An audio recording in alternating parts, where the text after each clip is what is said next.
mengganyang Malaysia. Telah terjadi percobaan kudeta di Indonesia, dan dengan demikian, seluruh prioritas pemerintahan dialihkan ke dalam negeri. Assalamualaikum, selamat bertemu kembali bersama Abang Joy di Abang Joy YouTube channel. Kepada rakan-rakan yang baru menonton video reaction Abang Joy ini, Abang ucapkan selamat datang ke Abang Joy YouTube channel.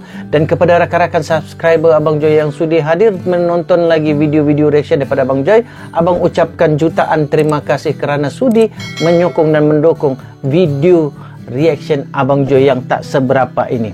Sekali lagi Abang ingatkan, ini adalah video react. Patu ganyang Malaysia. Ada patunya. Pertama, kalian boleh lihat di video reaction Abang sebelum ini, ataupun lihat di bahagian description di bawah. Ada link-link video yang sebenar daripada rakaman ini. So guys, untuk tidak buang masa lagi, mari sama-sama kita tonton. Tajuk kedua, Patu Sejarah Ganyang Malaysia. Patu Konfrontasi Berakhir. Oke, tinggalkan komentar-komentar anda di bawah. Dan jangan lupa subscribe Abang Joy. Tinggalkan juga link-link ataupun video-video yang ingin Abang reaction. Selalu terbalik. Kalian ingin Abang reaction. Tuh. Oke guys, kita mula. Let's move. Oh, daripada channel Hipotesa ya guys. Domino. Apa Domino? Pada tahun 1960-an, Asia Tenggara diguncang dengan dua peperangan, yakni Perang Vietnam. The new communist campaign in Vietnam continues. Just after midnight their time. It seems now more certain than ever that the bloody experience of Vietnam is to end in a stalemate. Dan yang jarang diketahui oleh dunia, perang antara Indonesia dan Malaysia, atau sering disebut sebagai konfrontasi. President Sukarno's military campaign against Malaysia began 1 year ago. President Sukarno has steadily built up his nation's armed forces. KKO. Once British troops calculated their support involves a good deal more than the odd helicopter dropping rations. The Australians, too, have come north to watch the coast and the intentions of Indonesia. Kedua negara memiliki alasan untuk mencurigai satu sama lain. Namun, pada tahun 1963, Indonesia mengumumkan untuk menyerang terlebih dahulu. Sejenak, Indonesia memiliki keuntungan jumlah populasi dan angkatan bersenjata yang dapat dengan mudah menaklukkan Malaysia. Tapi, Indonesia gagal mencapai hal tersebut. Mengapa? RPKAD.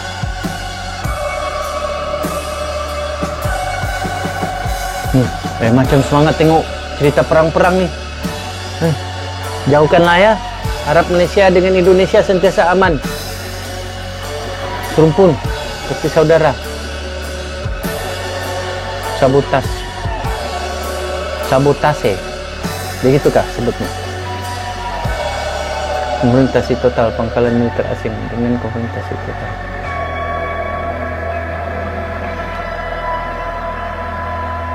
Pandai ya dong buat konten nih, video nih. Bijak. Ahli sejarawan mungkin.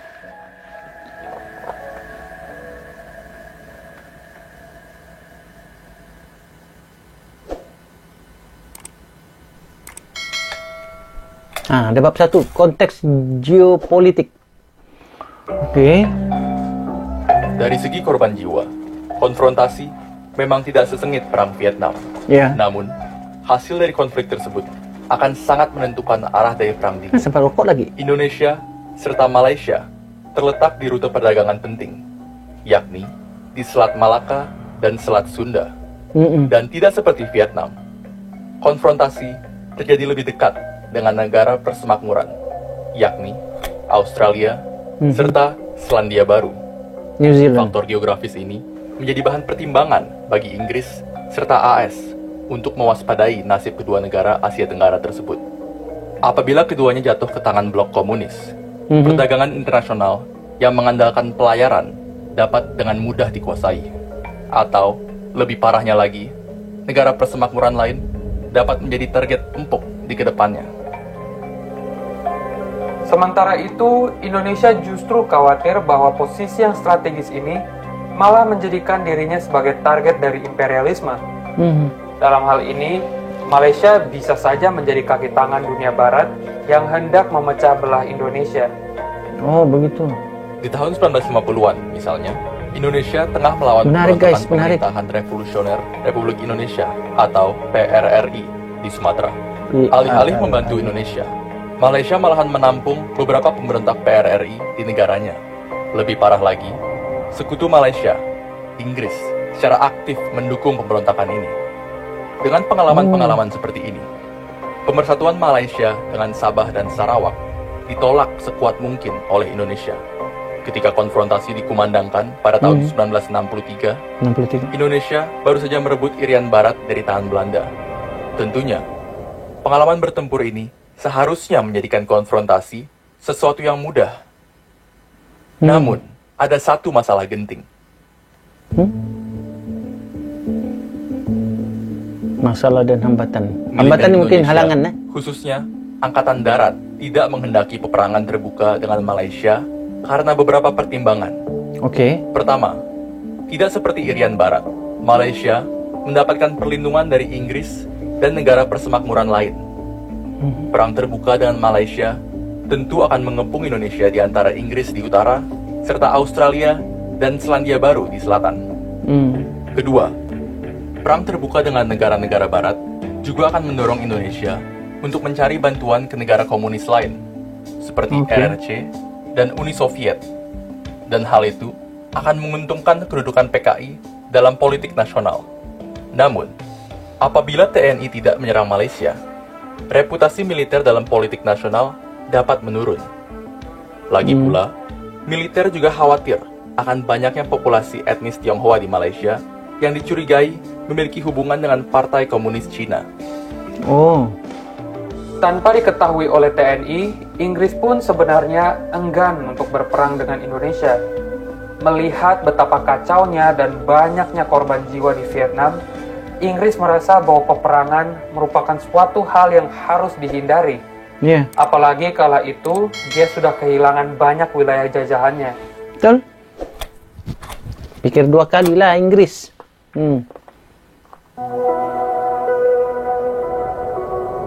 Tanpa disadari oleh kedua pihak, militer Indonesia dan pemerintahan Inggris sebenarnya memiliki rencana yang sama. Keduanya akan tetap memperlihatkan komitmen mereka untuk menjaga kepentingan serta reputasi mereka. Namun, di saat yang sama, menghindari peperangan terbuka.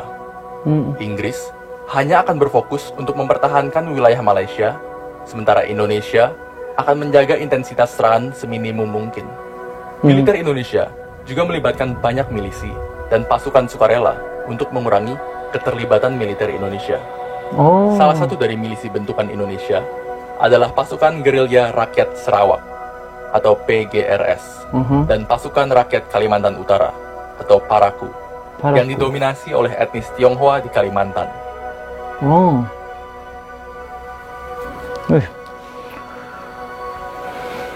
Pertempuran pun terjadi, meskipun tidak sebesar yang ditakuti oleh Inggris. Indonesia memiliki beberapa cara untuk menyerang Malaysia.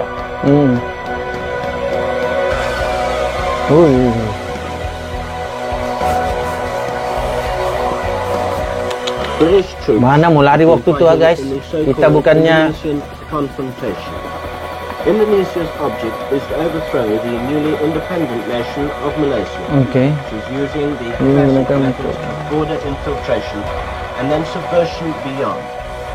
Pertama, serangan secara langsung di TBD, Tawau, Kalabakan, Sebantik, serta beberapa tempat di Kalimantan Utara misalnya, sering terjadi pertempuran antara Indonesia serta Malaysia yang dibantu oleh Inggris. Day and night, sentries are watching the Indonesian bank of a river from a secret observation post. Somewhere on the other side are rumored to be at least 500 well-armed troops. Namun, cara serangan secara langsung ini pun memiliki hambatan yang signifikan. Kalimantan yang dipenuhi dengan hutan yang masih lebat dan pembangunan yang masih terpusat jauh di Jawa sangat menghambat logistik dan persenjataan bagi pasukan di lapangan. Of a border which stretches for 1,000 jungle miles, because of the closeness and the denseness of the jungle, which you feel is all around you, visibility is very seldom more than about 10 or 20 yards in the jungle. Yalah, masa tu masih lebat lagi. Sekarang pergi tengok lah tidak ada hutan peta tu. yang mumpuni akan area operasi. Salah satu anggota TNI bahkan mengatakan bahwa satu-satunya peta Kalimantan yang diberikan bagi mereka hanyalah gambar yang disobek dari buku pelajaran sekolahan. Karena sering menghadapi kegagalan, Indonesia pun mencoba taktik lain, sabotase dan pengeboman. Di Singapura. Taktik ini banyak dilakukan di Singapura. Serangan-serangan tersebut mendorong pemimpin di Singapura untuk mengecam tindakan Indonesia. Indonesia juga mencoba meyakinkan beberapa masyarakat Malaysia untuk melakukan revolusi di negaranya sendiri. Tetapi, hal ini tetap saja gagal karena kekurangan perlengkapan.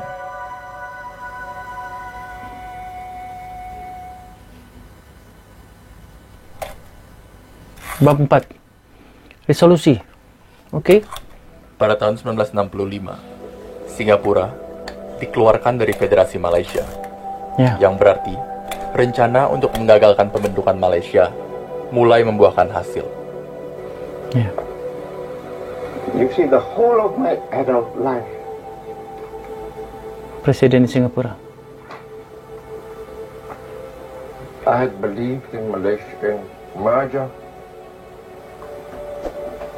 and the unity of these two territories. You know, as people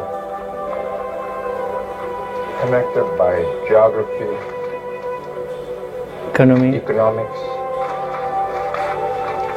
and ties of kinship. Sedih ya guys.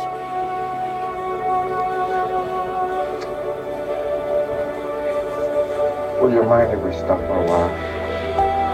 Namun, Presiden Soekarno tetap tidak berhasil memenuhi ambisinya untuk mengganyang Malaysia. Telah terjadi percobaan kudeta di Indonesia, dan dengan demikian, seluruh prioritas pemerintahan dialihkan ke dalam negeri. Meski kudeta ini digagalkan, kekuasaan Presiden Soekarno berkurang sangat signifikan sebelum akhirnya digantikan dengan Presiden Soeharto. Presiden Soeharto mengambil langkah yang berbeda daripada Soekarno. Dia berdamai dengan Malaysia dan berupaya mengakhiri konfrontasi. Dan pada tanggal 11 Agustus 1966, Indonesia dan Malaysia resmi berdamai. Periode konfrontasi pun berakhir. Scene on.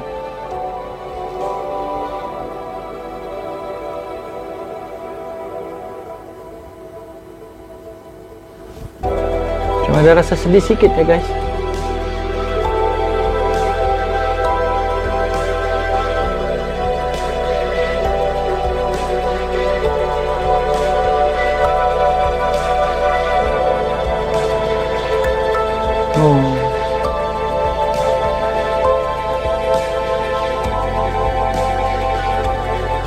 Mangkok merah.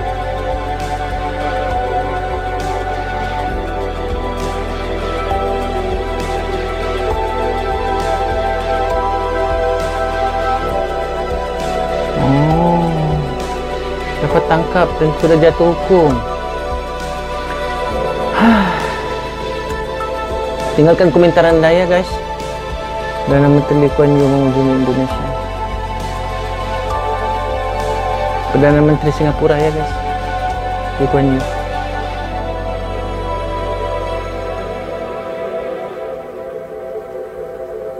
Indonesia dan Singapura berdamai semenjak itu.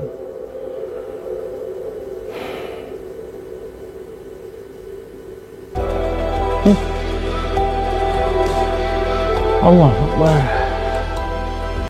Itulah dia tadi guys, video ini pun berakhir di situ. Tujuan abang nonton video ini untuk abang reaction adalah sekadar untuk sama-sama kita renungkan dan ingat kembali sejarah-sejarah lama. Bukannya untuk mengapi-apikan di antara kedua buah negara ya. Ianya lebih kepada supaya kita sedar betapa teruknya peperangan itu, betapa tidak selesanya jika pergaduhan di antara sebuah negara dengan sebuah negara, perselisihan faham yang berlaku. Kita cari kedamaian. Yang paling penting sekali adalah kita adalah rumpun Melayu, rumpun bangsa, dan selama-lamanya akan menjadi saudara serumpun. Daripada Bang Joy, jangan lupa tinggalkan komentar-komentar Anda. Cadangkan lagi, sarankan lagi link-link video yang kalian ingin abang reaction. Abang sedikit emosional tengok video ni. Pada mulanya agak meremangkan, merinding, dan kemudian ada sedikit rasa sayu, sedih. Bagaimana ianya berakhir segala-galanya. Kan? Sehingga kita jumpa lagi. Jiwa mesti muda. Adios amigos. Assalamualaikum.